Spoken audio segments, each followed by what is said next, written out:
महादेव महादेव। आज का हमारा टॉपिक है इशरिशिया कोलाई। पहले आप पीडीएफ देख लीजिए। अगर आपको पीडीएफ अच्छी लगे तो आप हमारे टेलीग्राम चैनल ज्वाइन कर सकते हो। वहां पर आपको सारी पीडीएफ मिल जाएगी ताकि आपको आइडिया लगे कि किस तरह से आपको एग्जाम में लिखना है। तो इकोलाई के बारे में हम बात करेंगे। फैमिली, किस फैमिली से बिलोंग करता है ये बैक्टीरिया? एंटेरोबैक्टीरियेसी फैमिली से बिलोंग करता है। एंटेरोबैक्टीरियेसी में बहुत सारे बैक्टीरिया इंक्लूड है। आज हम इकोलाई के बारे में बात करेंगे और नेक्स्ट वीडियो में हम दूसरे बैक्टीरिया के बारे में भी बात करेंगे। तो पहले तो इकोलाई बैक्टीरिया दिखता कैसा है वो हम बात करेंगे, उसके मॉर्फोलॉजी के बारे में। ग्राम नेगेटिव बैक्टीरिया, जब आप ग्राम स्ट्रेनिंग करोगे तो आपको पता चलेगा कि ग्राम पॉजिटिव बैक्टीरिया है या ग्राम नेगेटिव बैक्टीरिया है। तो ये जो इकोलाई है वो क्या है? ग्राम नेगेटिव बैक्टीरिया, मतलब कि रेडिश पिंक कलर के बैक्टीरिया आपको देखने को मिलेंगे। स्ट्रेट रोड शेप कैसा है? रोड शेप बेसिलाई शेप है। मोटाइल है, मतलब कि फ्लैजेला प्रेजेंट है, मोटाइल बैक्टीरिया है। And non spore forming and non capsulated bacteria है। ठीक है, इतना पता चल गया। ये बात हुई उसके मॉर्फोलॉजी की। फिर हम बात करते हैं उसके एंटीजेनिक स्ट्रक्चर के बारे में। तो यहाँ पर आप एंटीजन देख सकते हो। सोमेटिक एंटीजन प्रेजेंट है, फ्लैजेलर, कैप्सुलर एंड फिमरी एंटीजन। ये चार एंटीजन के बारे में हम बात करेंगे।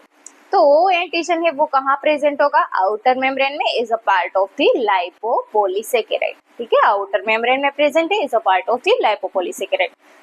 वो एंटीजन क्या है? हिट स्टेबल है, induce antibody formation. For example, ये कोई बैक्टीरिया है, ये ह्यूमन बीइंग है, ठीक है, और ये बैक्टीरिया आ गया, एंटर हो चुका बॉडी में, तो हमारी बॉडी इसके खिलाफ क्या प्रोड्यूस करेगी? एंटीबॉडी फॉर्मेशन करेगी।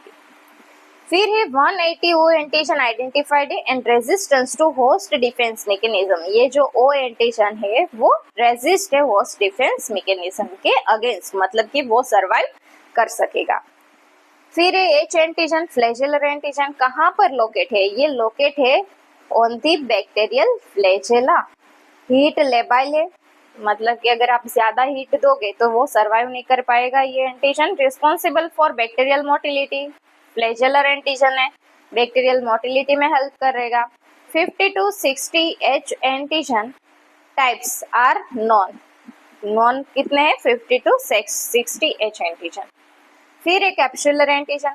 कैप्सुलर एंटीजन मतलब कि के एंटीजन, पॉलीसेकेराइड कैप्सूल सराउंडिंग दी सेल वॉल, मतलब कि हम सबको पता है कि सेल वॉल, फॉर एग्जांपल ये बैक्टीरिया है, ये बैक्टीरिया की सेल वॉल है और उसके ऊपर कैप्सूल प्रेजेंट होती है। जनरली इशरिशिया कोलाई में कैप्सूल प्रेजेंट नहीं होती है, लेकिन बहुत सारी स्ट्रेन है उसमें कैप्सूल आपको देखने को मिलेगी। फिर ये हीट लेबाइल है। Helps bacteria evade phagocytosis and complement, मतलब कि वो प्रिवेंट करेगा phagocytosis and complement mediated killing को। ठीक है, फिर है important in extra intestinal infection. और किसमें इम्पोर्टेंट है? ये एक्स्ट्रा इंटेस्टिनल इन्फेक्शन कॉज करेगा। फिर है fimbriae antigen, pili antigen present on fimbriae, help bacteria adhere to host tissue. कहाँ हेल्प करेगा? कोई भी होस्ट टिश्यू है वहां पर उसको एडहेयर होने में हेल्प करेगा। Important virulence factor in UTI, मतलब कि urinary tract infection and intestinal infection cause करेगा। Also called adhesion antigen, F antigen को एडहेशन एंटीजन भी बोला जाता है। फिर हम बात करेंगे टॉक्सिन के बारे में। तो टॉक्सिन जो है, यहाँ पर दो इम्पोर्टेंट टॉक्सिन है, enterotoxin and haemolysin toxin. Enterotoxin को हम फर्दर डिवाइड करेंगे, heat labile toxin, heat stable toxin and Shiga like toxin. Haemolysin के बारे में पहले हम बात करेंगे। Haemolysin produced by uropathogenic Escherichia coli. Haemolysin produced by uropathogenic Escherichia coli form pores in host cell membrane, मतलब कि जो होस्ट सेल की मेम्ब्रेन है, सेल मेम्ब्रेन है। फॉर एग्जांपल, ये कोई ह्यूमन बीइंग है, ठीक है, यहाँ मैं स्मॉल पोर्शन बताती हूँ कि ये फॉर एग्जांपल कोई सेल है, उसकी सेल मेम्ब्रेन है, तो वहां पोर क्रिएट करेंगे। क्या करेंगे? पोर क्रिएट कर देंगे। And lysis of red blood cell, RBC को क्या करेंगे? ब्रेक डाउन करेंगे। Promote tissue damage and inflammation, इसलिए क्या कोज होगा, टिश्यू डैमेज हो गए और इन्फ्लामेशन कोज होगा। ये हो गया काम किसका, हीमोलाइसिन टॉक्सिन का। फिर बात करेंगे हम एंटेरोटॉक्सिन के बारे में। एंटेरोटॉक्सिन में आप यहाँ देख सकते हो कि हीट लेबाइल टॉक्सिन है, हीट स्टेबल टॉक्सिन है एंड सीगा लाइक टॉक्सिन है। ये तीनों टॉक्सिन है एंटेरोटॉक्सिन। तो heat labile toxin, heat labile, labile का मीनिंग क्या है कि मतलब कि अगर आप उसको ज्यादा हीट दोगे ये टॉक्सिन को, तो ये क्या हो जाएगा, इनएक्टिवेट हो जाएगा। ठीक है, तो यहाँ पर आप देख सकते हो कि heat labile toxin binds to GM1 receptor on intestinal epithelial cell. For example, ये क्या है, intestinal epithelial cell है और ये है हमारा GM1 रिसेप्टर। ये क्या है, GM1 रिसेप्टर। ये GM1 रिसेप्टर में कौन आके बाइंड करेगा, लेबाइल टॉक्सिन। तो ये हो गया हमारा लेबाइल टॉक्सिन आके क्या कर जाएगा, बाइंड कर जाएगा। और किसको एक्टिवेट करेगा, एक्टिवेट करेगा एडिनाइलेट साइक्लेज एंजाइम को। किसको एक्टिवेट करेगा, एडिनाइलेट साइक्लेज एंजाइम को। इसीलिए इंट्रासेल्युलरली साइक्लिक एएमपी क्या होगा, बढ़ जाएगा। साइक्लिक एएमपी क्या हो जाएगा, बढ़ जाएगा। इसीलिए excessive secretion of chloride ions and water into the intestinal lumen, मतलब कि यहाँ से क्लोराइड आयन एंड वाटर, ये सेल है और ये सेल में से बाहर निकल जाएंगे कुछ इस तरह से। ठीक है, इनटू द इंटेस्टिनल ल्यूमेन, मतलब कि क्या कोज होगा, वाटरी डायरिया। पूरी मैकेनिज्म आपको समझ में आ गई। फिर से मैं बताती हूँ, देखो आप, एलटी लेबाइल टॉक्सिन है, वो क्या करेगा, GM1 receptors on intestine epithelial cell. तो ये है आपका intestinal epithelial cell for example. और यहाँ पर क्या प्रेजेंट है, GM1 रिसेप्टर आपका प्रेजेंट है और आपका टॉक्सिन आके यहाँ आके आपका टॉक्सिन कर जाएगा बाइंड। क्या करेगा, टॉक्सिन क्या करेगा, बाइंड कर जाएगा। अब क्या होगा, ये टॉक्सिन बाइंड हुआ, ये टॉक्सिन जैसे ही बाइंड हुआ तो वो क्या करेगा, एक्टिवेट करेगा एडिनाइलेट साइक्लेज एंजाइम को और इंट्रासेल्युलरली साइक्लिक एएमपी बढ़ जाएगा। क्या होगा, बढ़ जाएगा। अब क्या होगा, यहाँ से क्लोराइड आयन एंड वाटर है वो सेल के बाहर चले जाएंगे और क्या कोज होगा, वाटरी डायरिया कोज होगा। पता चल गया इतना। फिर है heat stable toxin, binds to guanylate cyclase receptors on intestinal cell. यहाँ पर देखो आप, इंटेस्टिनल सेल है, सॉरी मैंने क्या ड्रॉ कर दिया, ये है आपका सेल, इंटेस्टिनल सेल, और यहाँ पर प्रेजेंट है आपका रिसेप्टर। ठीक है, binds to guanylate cyclase receptor on intestinal cell. यहाँ पर आपका हीट स्टेबल टॉक्सिन आ चुका है। ये क्या करेगा, ये इंक्रीज करेगा साइक्लिक जीएमपी को, साइक्लिक जीएमपी को इंक्रीज करेगा। तो क्या होगा कि जो सोडियम एब्जॉर्प्शन है वो डिक्रीज हो जाएगा, मतलब कि बाहर Na+ प्रेजेंट है तो Na+ जो सोडियम है वो एब्जॉर्ब नहीं हो पाएगा, यहाँ पर नहीं आएगा। Na+ अगर यहाँ पर नहीं आएगा तो यहाँ से वाटर भी एब्जॉर्ब नहीं होगा सेल में से।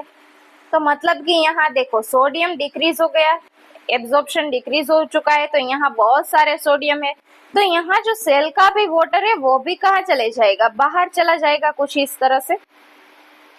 फिर से मैं आपको बताती हूँ, देखो आप, ये क्या है, फॉर एग्जाम्पल ये है इंटेस्टिनल सेल और यहाँ पर रिसेप्टर प्रेजेंट है और इस रिसेप्टर पे आपका हीट स्टेबल टॉक्सिन आके बाइंड हो गया। तो इंक्रीज क्या करेगा, इंक्रीज करेगा साइक्लिक जीएमपी को। साइक्लिक जीएमपी इंक्रीज होगा, सोडियम का एब्जॉर्प्शन नहीं होगा एंड फ्लूइड सिक्रीशन होगा। मतलब कि फॉर एग्जांपल यहाँ पर बाहर बहुत सारे सोडियम प्रेजेंट है लेकिन यहाँ सोडियम का एब्जॉर्प्शन नहीं होगा, तो यहाँ सोडियम ज्यादा हो गए। तो अगर हम ऑस्मोसिस की बात करें तो यहाँ कॉन्सेंट्रेशन ज्यादा है, सॉल्यूट का कंसंट्रेशन ज्यादा है, तो वाटर ये सेल से भी कहाँ चला जाएगा, बाहर की तरफ चला जाएगा। ठीक है, और क्या कोज होगा, वाटरी डायरिया कोज होगा। फिर है सीगा like toxin. Siga-like toxin binds to GB3 receptor on host cells. Siga-like toxin है वो क्या करेगा, बाइंड करेगा GB3 receptor on the host cell का। ये होस्ट सेल है, उसका रिसेप्टर है यहाँ पर, उसका नाम है GB3। अब ये सिगा-लाइक टॉक्सिन है, ये रिसेप्टर के साथ हो गया बाइंड, तो वो क्या करेगा, इनएक्टिवेट करेगा 60S राइबोसोमल सब यूनिट को। मतलब कि यहाँ क्या होगा, प्रोटीन सिंथेसिस इनहिबिट होगा, प्रोटीन सिंथेसिस नहीं होगा, and causes the cell death, मतलब कि सेल की क्या हो जाएगी, डेथ हो जाएगी, and damage to intestinal blood vessel, और क्या कॉज करेगा, ब्लडी डायरिया कॉज होगा। ठीक है, इतना पता चल गया। फिर हम क्लिनिकल मैनिफेस्टेशन की बात करेंगे कि मतलब इशरिशिया कोलाई का अगर इन्फेक्शन लगा है तो वो क्या क्या कॉज कर सकता है। मतलब फर्स्ट है हमारा UTI, urinary tract infection, diarrhoea cause करेगा। डायरियोजेनिक जो स्ट्रेन है वो आपको याद रखनी है एग्जाम पॉइंट ऑफ व्यू, क्योंकि ये बहुत ही इंपॉर्टेंट है, आपको एग्जाम में पूछी जाती है कि भाई कौन कौन से स्ट्रेन है, डायरियोजेनिक स्ट्रेन है। तो ये आपको 6 स्ट्रेन है वो याद रखनी है। Enteropathogenic E coli, enterotoxigenic, enteroinvasive, enterohaemorrhagic, enteroaggregative and diffusely adherent Escherichia coli. फिर है लैब डायग्नोस, फिर अदर इन्फेक्शन में आएगा abdominal infection, pneumonia, meningitis, bacteraemia, meningitis, आप सबको पता होगा कि मतलब कि ब्रेन में इन्फेक्शन। रेमिया, एमिया जब आप सुनो मतलब कि ब्लड के साथ रिलेटेड। बैक्टीरियमिया मतलब कि ब्लड में बैक्टीरिया का इन्फेक्शन है, ठीक है, उस कंडीशन को बैक्टीरियमिया कहेंगे। फिर है लेबोरेटरी डायग्नोसिस, तो पहले तो स्पेसिमेन कलेक्शन, किस तरह से स्पेसिमेन को कलेक्ट करना है। अगर वाउंड इन्फेक्शन है तो वहां से आप पस, एक्सुडेट, वाउंड स्वैब ले सकते हो। यूरिनरी ट्रैक्ट इन्फेक्शन हुआ है तो आप सैंपल में यूरिन लोगे। अगर डायरिया हुआ है तो स्टूल सैंपल लोगे। अगर मेनिंजाइटिस, ब्रेन में इन्फेक्शन है तो आप सेरेब्रोस्पाइनल फ्लूइड लोगे। पेरिटोनाइटिस, पेरिटोनियल एक्सुडेट लोगे। न्यूमोनिया है तो आप स्पूटम सैंपल लेंगे। फिर है वेंटिलेटर एसोसिएटेड न्यूमोनिया है तो ट्रेकियल एस्पिरेट लोगे। बैक्टीरियमिया है मतलब कि ब्लड में बैक्टीरिया का इन्फेक्शन है तो आप एज अ सैंपल क्या लोगे, ब्लड लोगे। फिर ये जो सैंपल है उसका आपको क्या करना है, डायरेक्ट स्मीयर बनाना है, ग्राम स्टेनिंग करना है। तो आप ग्राम स्टेन करोगे तो आपको पता चलेगा कि gram negative straight road bacteria आपको देखने को मिलेंगे विथ प्लेंटी ऑफ पस सेल्स। क्यों, क्योंकि आपने डायरेक्ट सैंपल उठा के लिया है, तो उसमें आपको सिर्फ बैक्टीरिया नहीं दिखाई देंगे ना, बहुत सारे जो सेल्स है वो भी आपको दिखाई देंगे। फिर अगर हम कल्चर की बात करें तो ये है ब्लड अगर। ब्लड अगर में grey moist and occasionally beta haemolysis show करेगा। मैं आपको अल्फा, बीटा एंड गामा के बारे में बता दिया है मैंने कि अल्फा हिमोलिसिस क्या है, बीटा क्या है और गामा क्या है। तो यहाँ ब्लड अगर में क्या होगा, बीटा हिमोलिसिस शो करेगा। फिर है मेकोंग की अगर में आपको पिंक कलर कॉलोनी देखने को मिलेगी, क्योंकि ये जो इशरिशिया कोलाई बैक्टीरिया है वो लैक्टोज फर्मेंट कर सकता है। क्लेड है वो सिलेक्टिव मीडिया है, इशरिशिया कोलाई क्लेड में ग्रो कर सकता है। अगर आपको डिफरेंशिएट करना है किसी बैक्टीरिया से तो आप क्लेड जनरली यूज कर सकते हो सिस्टीन लैक्टोज इलेक्ट्रोलाइट डेफिशिएंट अगर। फिर है fourth culture smear and motility testing, जो भी आपने ये कल्चर प्लेट में ग्रो किया हुआ है सैंपल, उसमें जो कॉलोनी प्रोड्यूस हुई है, फॉर एग्जांपल यहाँ कॉलोनी प्रोड्यूस हुई है, तो यहाँ से आप कॉलोनी उठाओगे, उसका ग्राम स्टेन करोगे एंड मोटिलिटी आप ऑब्जर्व करोगे तो आपको gram negative bacilli and motile bacteria देखने को मिलेगा। फिर आइडेंटिफिकेशन, बायोकेमिकल टेस्ट हम परफॉर्म करेंगे, या तो फिर आप ऑटोमेटेड सिस्टम, फॉर एग्जांपल वाइटेक है, वाइटेक भी आप यूज कर सकते हो, उसमें कार्ड होगा gram positive bacteria and gram negative bacteria के लिए, वो आपको वाइटेक सिस्टम में रन करवाना है। तो ये जो वाइटेक मशीन है वो आपको कौन सा बैक्टीरिया है वो आइडेंटिफाई करके देगा, और एंटीबायोटिक रेजिस्टेंस पैटर्न वो भी आपको देखने को मिल जाएगी वाइटेक सिस्टम में। अगर आपके पास वाइटेक सिस्टम नहीं है तो आप क्या करोगे, आप बायोकेमिकल टेस्ट परफॉर्म करोगे ताकि आपको पता चले कि भाई कौन सा बैक्टीरिया है। तो बायोकेमिकल टेस्ट में आप कैटेलेस टेस्ट परफॉर्म कर सकते हो। कैटेलेस पॉजिटिव देगा इशरिशिया कोलाई, ऑक्सीडेज नेगेटिव देगा, इंडोल पॉजिटिव देगा, सिट्रेट नेगेटिव देगा, यूरियस नेगेटिव देगा, and TSI acid and grace present है लेकिन H2S एब्सेंट है। अब ये सारे देखो कैटेलेस, ये है कैटेलेस टेस्ट।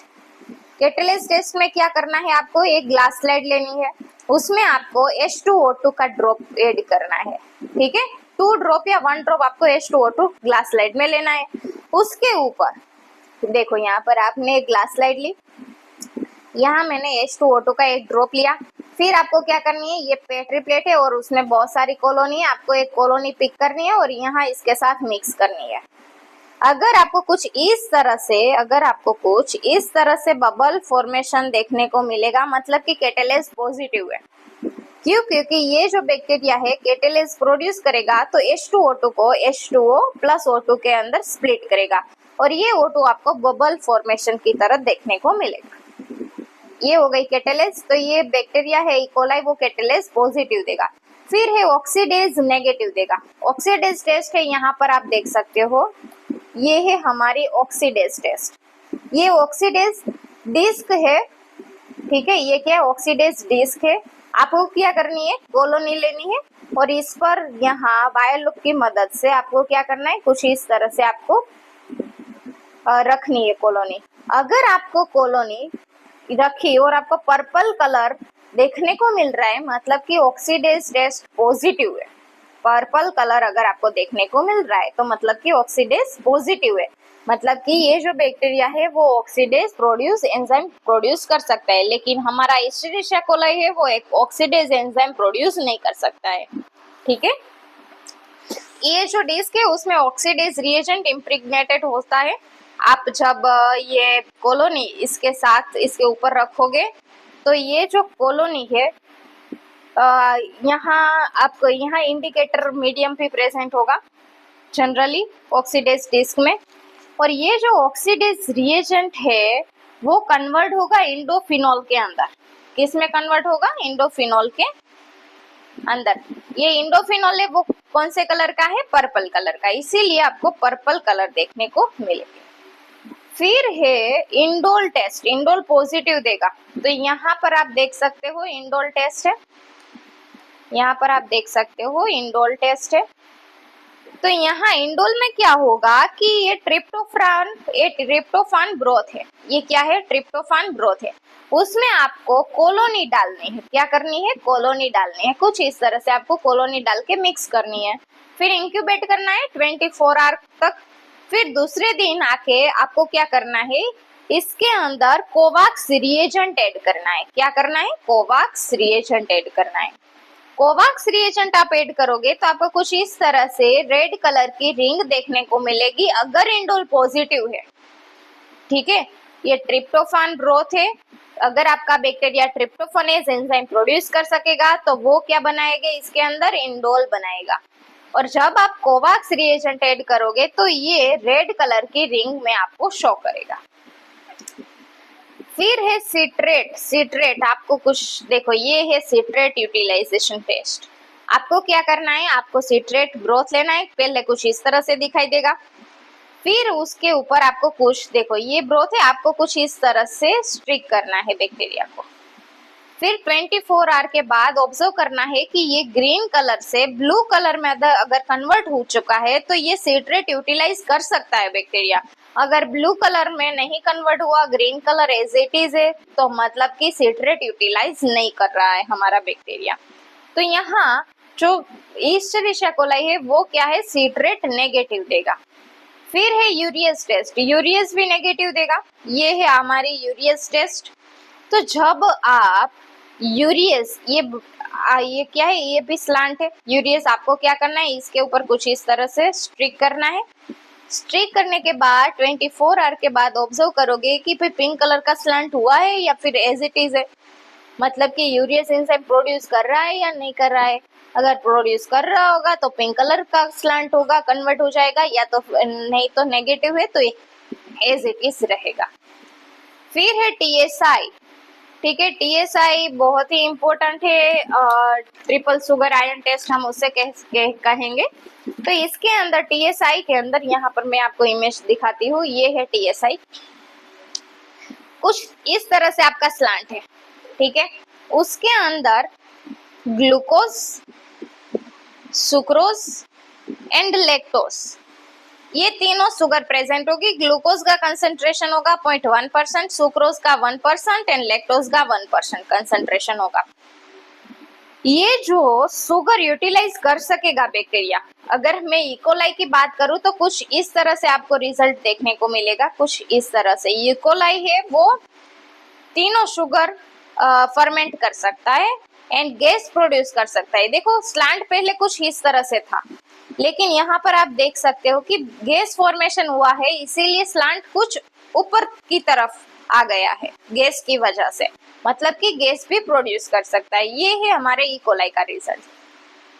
लेकिन उसके अलावा भी बहुत सारे रिजल्ट आ सकते हैं, मतलब कि देखो यहाँ पर आपको ब्लैक कलर का स्लांट देखने को मिल रहा है। ब्लैक कलर का स्लांट देखने को मिल रहा है मतलब कि H2S का प्रोडक्शन हुआ है। ब्लैक कलर क्या इंडिकेट करेगा? H2S प्रोडक्शन इंडिकेट करेगा। फिर यहाँ पर आप देख सकते हो कि बट जो है वो येलो कलर का है, लेकिन यहाँ ऊपर ये जो स्लांट का कलर है वो तो एज इट इज है, एज इट इज है, मतलब कि रेड कलर का है। तो यहाँ पर आप कह सकते हो कि ये ग्लूकोज फर्मेंट हुआ है और ऊपर लैक्टोज एंड सुक्रोज फर्मेंट नहीं हुआ है, मतलब कि ओनली ग्लूकोज, सिर्फ ग्लूकोज यूटिलाइज कर सकता है ये जो बैक्टीरिया है। ठीक है, ये मैंने सिर्फ आपको कंडीशन बताई है कि कुछ इस तरह से आपको देखने को मिल सकती है। इश्चेरिशिया कोलाई की जब आप TSI में ग्रो करवाओगे तो कुछ इस तरह से आपको रिजल्ट देखने को मिलेगा। ठीक है, पता चल गया इतना। फिर आप AST एंटीबायोटिक ससेप्टिबिलिटी टेस्ट आप करोगे। It is performed by disc diffusion method on Mueller Hinton agar. ये क्या है? मुलर हिंटोन अगार है ये पूरा। ये क्या है? मुलर हिंटोन अगार है। उसके ऊपर हमने क्या किया, ये मुलर हिंटोन अगार हमने लिया। फिर आपको क्या करना है, जो बैक्टीरियल सस्पेंशन है वो पूरा इस तरह से आपको कर देना है। ठीक है, फिर इस तरह से आपको स्ट्रिक कर देना है, सोप से स्प्रेड कर देना है पूरा। फिर आपको 24 आवर तक उसको इंक्यूबेट करना है। लेकिन याद रखो यहाँ जब आपने ये स्वॉप लगा दिया, फिर उसके साथ आपको क्या करना है, एंटीबायोटिक डिस्क रख देनी है कुछ इस तरह से। ठीक है, फिर 24 आवर के बाद आपको रिजल्ट देखना है। अगर ये जो बैक्टीरिया है वो सेंसिटिव हो गए, अगर ये बैक्टीरिया सेंसिटिव हो गए इस एंटीबायोटिक से, तो आप देख सकते हो वो वहां तक ग्रो नहीं कर पाएगा और आपको ऐसे क्लियर जोन देखने को मिलेगा। अगर बैक्टीरिया रेजिस्ट है, मतलब कि अगर बैक्टीरिया है वो रेजिस्ट है, तो उसके आजू बाजू आपको कुछ जोन नहीं देखने को मिलेगा, मतलब ये एंटीबायोटिक वर्क नहीं कर पा रही है। समझ में आ गया? तो ये था हमारा आज का पूरा वीडियो। अगर आपको वीडियो अच्छा लगा हो तो please like, share and subscribe. तो ये था हमारा पूरा इश्चेरिशिया कोलाई के बारे में, आपको किस तरह से लैब डायग्नोसिस करनी है, ठीक है, वो भी डिटेल में बता दिया है। Okay, thank you.